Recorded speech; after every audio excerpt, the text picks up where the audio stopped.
मैं ये दावे के साथ कह सकता हूँ कि वो जो गाड़ियों में 2 मुस्लिम जलाए गए उनका कोई दोष नहीं होगा, बस बेचारों का यही दोष है कि वो मुसलमान हो गए।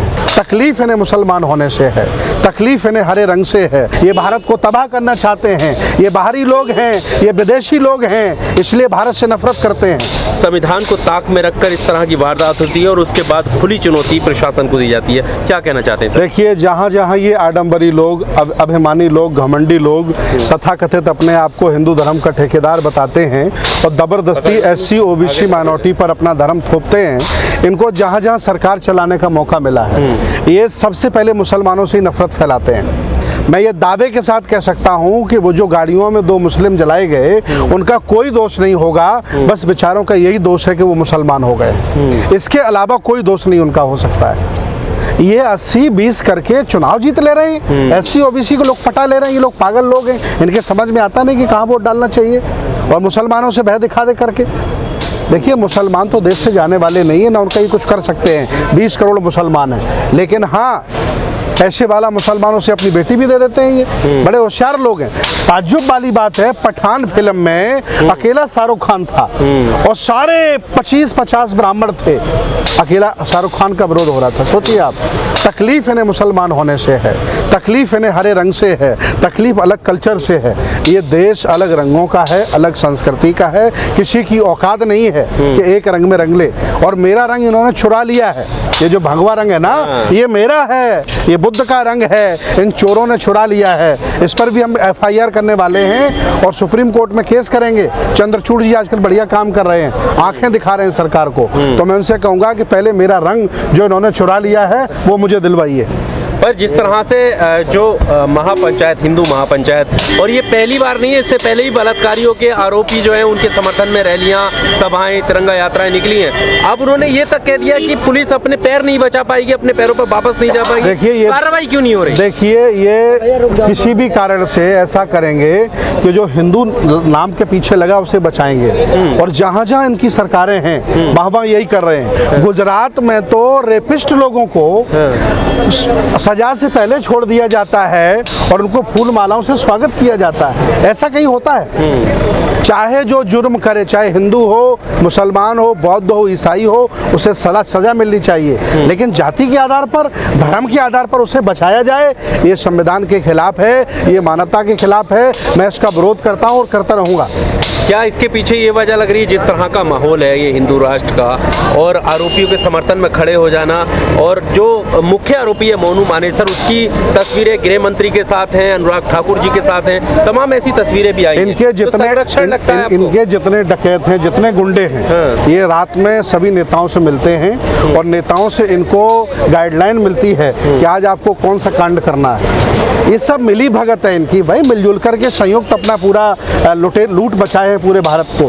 ट्रेनें उन्होंने बेच दी, हवाई अड्डे इन्होंने बेच दिए, अडानी का पैसा भी देखिए माफ़ करने वाले हैं, बैंक एक लोन देने वाली है, और लगभग 3000 लुटेरे भारत से पैसा लेकर के विदेश में भाग गए हैं। उन लुटेरों के पास है जो भारत से पैसा लेकर के विदेश भाग गए हैं। ये भारत को तबाह करना चाहते हैं, ये बाहरी लोग हैं, ये विदेशी लोग हैं, इसलिए भारत से नफरत करते हैं। ये अपनी मिट्टी को, इस भारत की मिट्टी को ये अपनी मिट्टी नहीं मानते हैं, ये अपने आप को विदेशी कहते हैं, इसलिए भारत से नफरत करते हैं। हाँ, विदेशी कहते हैं, वो तो ये कहते हैं ना कि हम ही 8 किताबों में लिखा है कि ये आ रहे हैं और ये बाहर से आए हैं। राहुल संस्कृत्यायन को पढ़ लीजिए, श्यामा प्रसाद मुखर्जी को पढ़ लीजिए, और एक और बहुत बड़े नेता हुए हैं, उनका नाम क्या था याद नहीं आ रहा, तिलक जी, उन्होंने भी लिखा है, लोकमान्य तिलक के, कि हम बाहरी लोग हैं। इसलिए इनका प्यार भारत से नहीं है, ये भारत रूपी बगीचे को उजाड़ना चाहते हैं और सबको बर्बाद करना चाहते हैं, और जो कुछ पैसा वो विदेश में लेकर के इस नफरत को कैसे रोका जा सकता है? देखिए, परिवार की सदस्य जाने से उस परिवार की जिंदगी बेहाल हो गई, तो ये जो नफरत बढ़ रही है इसको कैसे रोके? देखिए, संविधान का भारत है, संविधान के एक ही आर्टिकल ने ये तय कर दिया है कि जिस दिन से संविधान लागू हो गया, सारे धर्म की मान्यताएं और ऊंच नीच छुआछूत सब बंद हो गया। फिर भी मुसलमान के नाम पर टारगेट करना, उनको सताना, ये सरासर गलत है, इसका विरोध करते हैं। धन्यवाद। पर एक आखिरी सवाल मेरा, जो ये समर्थन में रैलियां निकलती हैं, कभी वो राष्ट्रवाद के नाम पर आरोपियों का समर्थन किया जाता है, कभी तिरंगा यात्रा निकालकर बलात्कारियों का समर्थन किया किया जाता है और अब जो है खुली चुनौती मिल रही है। तो क्या सरकार है या सिस्टम इतना कमज़ोर हो गया है, किस चीज़ की दबिश है? देखिए, हिंदू जो गिरोह है, इनका जो गिरोह है, इस गिरोह में उन्होंने बहुसंख्यक SC ST OBC की संख्या को शामिल कर लिया है। वो गिरोह मरने कटने के लिए इनके लिए तैयार रहता है। जब चुनाव आता है तो हिंदू हिंदू हिंदू कर देते हैं, और जब हिस्सेदारी बांटी जाती है तो जातियां खोल के रख देते हैं। ये बहुत चतुर चालाक लोग हैं, और ये बहुसंख्यक SC OBC वाले समझ नहीं पा रहे हैं कि आखिर मेरे साथ गेम कहाँ हो रहा। ये जिस दिन समझ जाएंगे, ये 3-4% लोग इनकी समझ में आ जाएगा कि देश किसका और किसने बनाया है। धन्यवाद। आयोजित मिशन 85 के अंतर्गत कार्यक्रम में भाग ले रहे, विशेष रूप से आज के कार्यक्रम की अध्यक्षता कर रहे हमारे साथ में मंत्रिमंडल में मंत्री रहे, पूर्व में सांसद रहे सम्मानित लालमणि प्रसाद जी, हम सबके बीच उपस्थित सम्मानित पूज्य भंते सुमित रत्न जी, एवं पूर्व में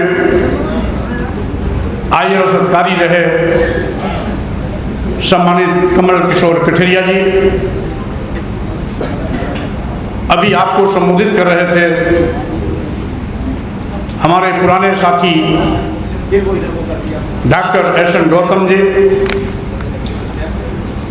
साथ ही साथ हम सबके बीच उपस्थित जीवनी के प्रोफेसर डॉक्टर महेंद्र प्रताप राणा जी, यहाँ पर उपस्थित हस्तिनापुर से विधानसभा के प्रत्याशी रहे हिमांशु सिद्धार्थ जी, भाई इंजीनियर देवेंद्र कुमार जी, भाई इंदल मौर्य जी,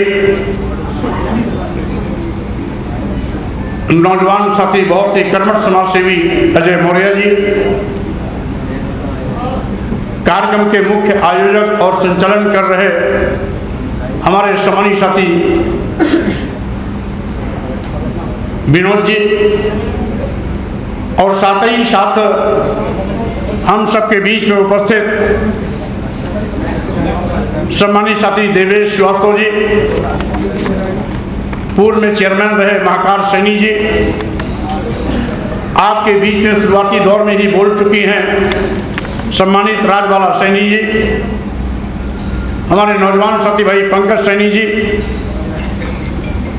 सुरेंद्र मौर्य जी, हरिराम कुशवाहा जी, हमारे बहुत ही कर्मठ समाज सेवी GD दिवाकर जी, भाई NB सिंह जी,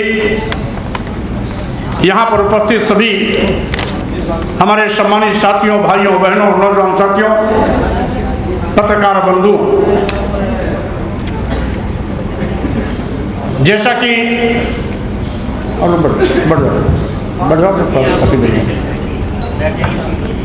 जैसा कि हमारे बहुत से सम्मानित वक्ताओं ने